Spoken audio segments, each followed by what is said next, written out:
ABP news के साथ खास बातचीत करने के लिए मौजूद है आरा लोकसभा से एनडीए के उम्मीदवार राजकुमार सिंह। लोग इनको आरके सिंह के नाम से जानते हैं और ब्यूरोक्रेसी से तीसरे टर्म ये इस बार चुनाव लड़ेंगे। और आपको बता दें 2014 से 2019 में जब इन्होंने चुनाव लड़ा था तो जीत का अंतर और ज्यादा हो गया था। इस बार और ज्यादा की उम्मीद है कि 24 में ज्यादा मतों से जनता जिताए। हमारे पार्टी की यही इच्छा है कि पिछले बार से ज्यादा मार्जिन हो। तो आप सुन रही थी कि क्या क्या लोग कर रहे थे, तो ये पार्टी की इच्छा है। और ये हमको लगता है कि जो काम हम लोग की सरकार ने की है, नरेंद्र मोदी की सरकार देश में और नीतीश जी और हम लोग की गठबंधन यहाँ राज्य में, उस काम से जो लोग प्रायः संतुष्ट हैं और लोग पसंद करते हैं। नरेंद्र मोदी की सरकार को पसंद करते हैं या नीतीश कुमार की सरकार को पसंद करते हैं। तो हमको लगता है कि हम लोग का मार्जिन बढ़ेगा। चूंकि आपने पहले लाइन में पार्टी का नाम लिया, मोदी जी का नाम लिया, नीतीश जी का भी नाम लिया, आपके बारे में कहा जाता है कि आप बहुत गुस्सा बहुत करते हैं। क्या बदलाव आया है थोड़ा बहुत? नहीं, पहले जबकि हम पदाधिकारी थे तो थोड़ा सा ये थे, हम इंटॉलरेंट थे, मतलब हमारे की कोई गलती हो गई तो ये सब नहीं। लेकिन अब हम बिल्कुल अलग हैं और अगर ऐसे अलग नहीं होते तो हमको लोग वोट नहीं देते। मैं एक शुरुआत करूंगी आज के सवाल से। इन दिनों संविधान बदलने की बात हो रही है। आपके ही पार्टी से कैंडिडेट है अरुण गोविल, मेरठ से चुनाव लड़ रहे हैं। उन्होंने कहा कि समय समय पर बदलाव जरूरी है और संविधान भी बदलना चाहिए। क्या आप भी इस बात से इत्तेफाक रखते हैं? कुछ बातें तो आवश्यक है, बहुत आवश्यक है, जो कि हमारे मैनिफेस्टो में। बिल्कुल। एक तो ये आवश्यक है और सभी लोग सहमत होंगे, वन नेशन वन इलेक्शन। पहले जबकि हम लोगों को आज़ादी मिली, उसके बाद से जब चुनाव हुए तो अमूमन प्रायः केंद्र के और राज्य के चुनाव साथ ही होते थे। उससे खर्च आधा, जो काम में व्यवधान होता है, हर चुनाव में काम में व्यवधान होता है, क्योंकि काम काज ठप हो जाता है। कई 2 महीने तो लगते हैं एक्चुअल पोलिंग में। उसके पहले भी मॉडल कोड ऑफ कंडक्ट लगा रहता है, जब तक रिजल्ट नहीं निकलता है मॉडल कोड ऑफ कंडक्ट लग रहा है। यानी कि आप कोई निर्णय ले नहीं सकते, कोई नया काम आप प्रारंभ नहीं कर सकते।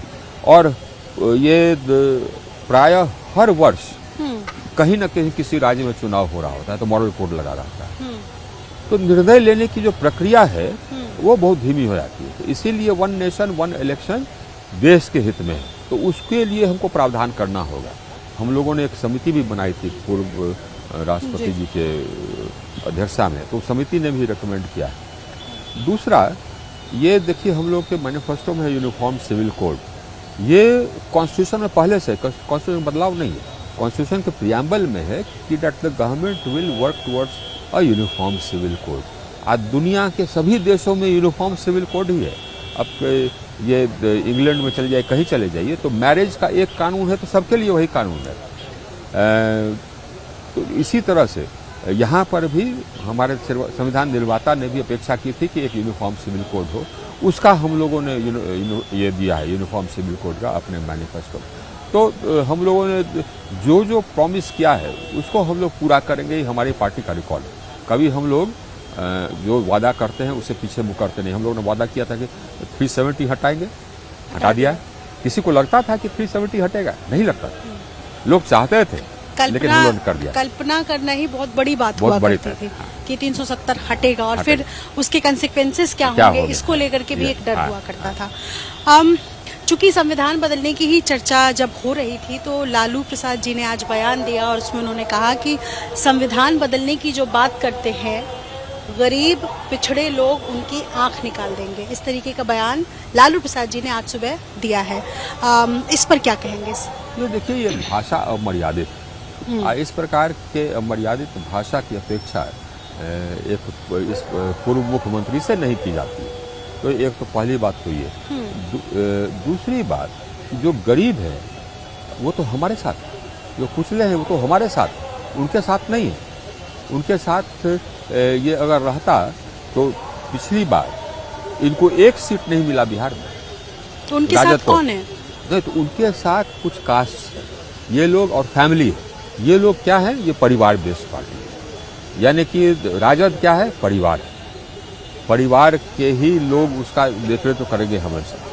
चाहे वो राजद हो, यहाँ पर अखिलेश हो उत्तर प्रदेश को, या तमिलनाडु में डीएमके हो, पिताजी फिर स्टालिन इत्यादि, या उधर शरद पवार जी हो, है ना, ये सब ये फैमिली बेस्ड पार्टीज है, या ममता हो, अब ममता जी है, उसके बाद उनका भाईपो है, यही है। तो इनको कोई आइडियोलॉजी नहीं, गरीब का तो इनको चिंता है ही नहीं। ये अपने करोड़पति 1000 करोड़ के मालिक हो गए होंगे, गरीब का कहीं पर उन्होंने हाल बदला? गरीबों का हाल किसने बदला? हमारी सरकार ने बदली, नरेंद्र मोदी की सरकार ने बदले। गरीबों को 3.5 करोड़ गरीबों को पक्का मकान किसने दिया? नरेंद्र मोदी ने। और ये बाकी कोई भी गरीब जो बचा है उसको भी पक्का मकान देंगे, 1.25 लाख का। इंदिरा आवास की तरह 20,000 का नहीं, 1.25 लाख का पक्का मकान। उस मकान में नल से जल होगा, सबके घर में नल से जल लगा रहे, सब घर को विद्युतीकृत कर रहे, कोई घर छोड़ नहीं रहे, सब घर में गैस का चूल्हा दे रहे, सब गरीब परिवार को इलाज के लिए आयुष्मान कार्ड दे रहे। ये सब किसने किया था? सबको, कोई छोड़े नहीं। इतने बड़ी कल्पना करना भी हिम्मत की बात है। नरेंद्र मोदी में ये हिम्मत थी, कल्पना भी की और उसको साकार भी किया। हर घर को विद्युतीकरण आज़ादी के कितने साल के बाद तक नहीं हुआ था? 1947 से लेकर के 2015 तक सोचिए, 70 साल तक ये लोग 70 साल हो गए थे और हजारों गांव देश में बिना बिजली के थे। हम तो बताए भाषण में कि मिजोरम का जो अंतिम गांव हम लोग बिजली किया तो क्या जश्न था। उसके बाद एक चीज हमने नहीं बताया कि हर गांव तक बिजली पहुंचा करके और हर घर तक बिजली पहुंचा करके फिर हम लोगों ने नाइट स्काई का एक सैटेलाइट पिक्चर लिया। अब पहले का नाइट स्काई का सैटेलाइट पिक्चर, तो पहले के नाइट स्काई के सैटेलाइट पिक्चर में जो भारत का है आप देखेंगे कि बहुत ज़्यादा जगह अंधकारमय है। अब वही जबकि हम लोगों ने यूनिवर्सल एक्सेस कर दिया हर गांव हर घर, तो भारत का जगमगाता हुआ नक्शा देखिए रात में ऊपर सैटेलाइट से, दोनों में अंतर है। बीजेपी ने मैनिफेस्टो रिलीज किया और बीजेपी ने तमाम बातें की, जिसमें एक बेहद महत्वपूर्ण बात है जिसकी चर्चा कम हो रही है मैनिफेस्टो की तमाम बातों के बीच में, वो है ये कि लीक परीक्षा में जो भर्ती लीक हो जाता है उसके खिलाफ कानून बनाया है। ये एक बहुत बड़ा मुद्दा है क्योंकि न सिर्फ उत्तर प्रदेश, बिहार में भी परीक्षा भर्ती, छत्तीसगढ़ में सरकार चली गई उसी से। मतलब ये लोग तो सिर्फ उत्तर प्रदेश में मतलब कि बहाली में भ्रष्टाचार करो, पेपर फिक्स करो ताकि अपने लोग आ जाएं, पैसा लेके आ जाएं या अपने कास्ट के लोग आ जाएं। क्या है सर? आप बच्चा पढ़ता है, ये हायर सेकेंडरी करता है, ग्रेजुएशन करता है, उसको एक ही इच्छा रहती है कि हमको सरकारी नौकरी मिले। अब उसमें आप बेईमानी कर लीजिएगा। इसी में एक सवाल है रोजगार का। आरजेडी ने कहा कि वो 1 करोड़ लोगों को सरकार बनती है तो रोजगार देगी। आपको हंसी आई कि नहीं? आरजेडी कौन सी पार्टी है? एक प्रदेश के देश के एक प्रदेश के एक कोने की पार्टी है जिसको कि अभी संसद में एक सीट नहीं है। अब वो कहता है कि हम सरकार में आएंगे। वो भारत सरकार में आएंगे क्या? बिहार में वो 1 करोड़ नौकरी देंगे क्या? अब बिहार में भी आएंगे नहीं। लेकिन बीजेपी रोजगार पर बात क्यों नहीं करती? अच्छा, बीजेपी रोजगार पर इसलिए नहीं बात करती क्योंकि हम करते हैं, सिर्फ बात नहीं करते। कई महीनों तक, 6-7 महीनों तक इसके पहले, जबकि इलेक्शन हाउस के पहले हर महीने हम करीब 1 लाख रोजगार देते आए। हर महीने ये रोजगार पैदा हम 25 करोड़ जनता को जो हम लोगों ने गरीबी से ऊपर उठाए, कैसे उठाए? अगर उनको रोजगार नहीं मिले तो उठ कैसे गए? हम लोगों का जो विकास दर है वो 8.5% है। दुनिया में जितने बड़े अर्थव्यवस्था है उसमें सबसे तेज गति से हमारे विकास हो रहा है। वो बिना रोजगार का विकास हो रहा है क्या? कोई संभव है? हमने अपने ऊर्जा क्षेत्र में करीब 2 लाख मेगावाट उत्पादन क्षमता जोड़ा है। 2 लाख मेगावाट। आप ये सोचिए 2014 से लेकर के आज तक 2 लाख ये मेगावाट उत्पादन क्षमता में रोजगार उत्पादन हुआ ना। ये चूंकि ये आपका तीसरा टर्म है, आपने अपने इलाके में बहुत काम किया है, ये जनता यहाँ की मानती है कि सड़कें आपने बनवाई है, सारी चीजें की हैं। बालू माफिया और बालू माफिया से अपराध ये लगातार बढ़ रहा है और ये ग्राउंड रिपोर्ट मैं बता रही हूँ क्योंकि मैं पिछले कई सालों से बिहार में मैंने स्टोरीज की है। अंकुश किसने लगाया? हम लोगों ने लगाया, हम लोग के एजेंसी ने लगाया जिसके खिलाफ ये लोग बोलते रहते हैं। ईडी और सीबीआई ने लगाया। ये तो है, हम लोग एजेंसी लगाई। और यही देखिए इन लोग की छटपटाहट इसीलिए है क्योंकि पहली बार पहले क्या होता था कि किसी राज्य में किसी की सरकार, अब उस सरकार के जो मंत्री है उसको कहीं कुछ कितना भी पैसा बना ले, अब तृणमूल कांग्रेस है, उसकी सरकार है बंगाल में, अब उसका मंत्री नौकरी, शिक्षकों की नौकरी देने में सैकड़ों करोड़ इकट्ठा कर लिया, जेवर भी याद है, फोटोग्राफ याद देखी होंगी आप टेलीविजन पर, हाँ उनकी कई सारे लेडी फ्रेंड्स वगैरह भी थे, क्या क्या। अब वो सोचते थे कि हमको कुछ नहीं हुआ, क्या सरकार हमारी, ये कभी सोचा नहीं कि ईडी या सीबीआई भी आके पकड़ेगा। अब ये पकड़ने लगा ना, स्टेट में जाके पकड़ने लगा, तमिलनाडु में एक मंत्री पकड़े गए भ्रष्टाचार में, अब तब ये लोग को छटपटी छूट गई कि अरे साहब अब ये नहीं हो सकता कि हम भ्रष्टाचार करें देश के किसी कोने में, चूंकि हमारी राज्य सरकार है इसलिए ईडी या सीबीआई कुछ नहीं करता, ये नहीं हो सकता, इसीलिए छटपटी छुट्टी। अंकुश लगा है और लगाएंगे तो नरेंद्र मोदी साहब बोल दिए कि चुनाव होने दीजिए फिर अंकुश लगाएंगे, तो सबको कितनी चिंता हो रही होगी सोचिए। अच्छा, ये आदमी जो अपने आप को कट्टर ईमानदार कहता था, केजरीवाल, सोचिए कहता था ना कट्टर ईमानदार, इतने लोगों ने विश्वास कर लिया, उसको वोट दे दिया, दो राज्य में उनकी सरकार है। वोट दे दिया, लेकिन देखिए इसने क्या किया, इसने शराब के माफिया के साथ करार किया, उसको साउथ ग्रुप कहते हैं, करार किया, करार के बाद वो जो शराब व्यापारी का जो नफा है, मार्जिन, ऑफिशियल मार्जिन 6% था, उसको बढ़ा के 12% कर दिया बिना कारण, 100 करोड़ उससे ले लिया, जो कि हवाला से भेज दिया गोवा। ये सारा क्या नाम है, संयंत्र उनके नेतृत्व में हुआ।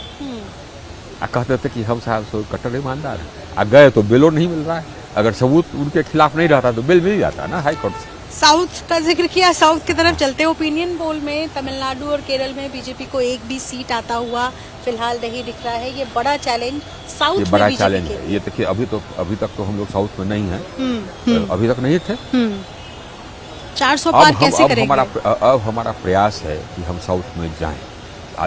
साउथ में नेशनल पार्टी का रहना, हमारे जैसे नेशनल पार्टी का रहना बहुत जरूरी है, क्योंकि लोगों को अल्टरनेटिव चाहिए। वहाँ पर ये फैमिली बेस्ड पार्टी है और ये भ्रष्टाचार एकदम चरम सीमा पर, तो धीरे धीरे लोग आएंगे। ये लोग क्या करते हैं कि देश को बांटते रहते हैं।